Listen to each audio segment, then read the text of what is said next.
Hi,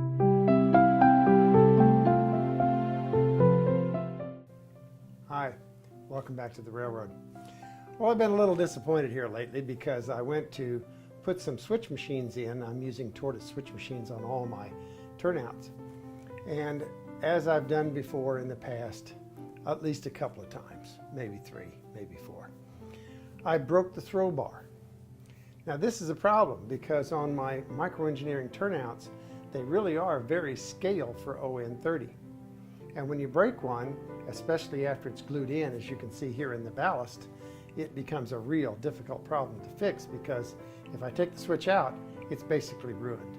So it would be really nice to find a way to fix that switch while it's still in place.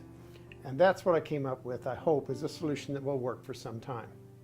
I found some 3/32 channel brass from K&S, and I cut a short strip of that and drilled a hole dead in the middle of it, as you can see here.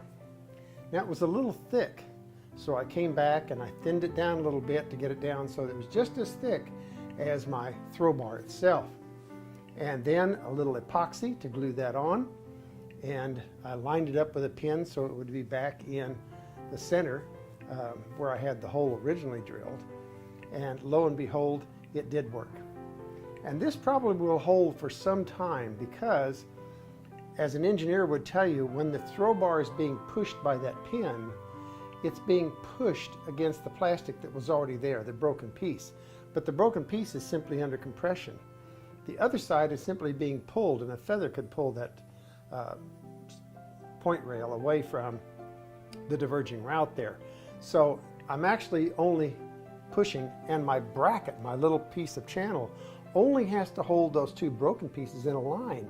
It's not really there for strength, it's there for alignment and to keep them from coming apart. And yes, it does give a little strength to the one that's pulled away from the side, but a little bitty piece of brass like this does an absolute wonder for fixing the problem. And now I don't have to rip my switches out, which are quite expensive, and do them again. And this technique also would work, of course, with other turnouts where you have broken throw bars. So please take a look at this solution and see if it works for you if you have the same problems I do. Trust me, all of us run into it once in a while. Hope it helps out. Also hope to see you here in 2018 at the Kansas City National Convention. In the meantime, go down to the railroad room and let your trains put a smile on your face.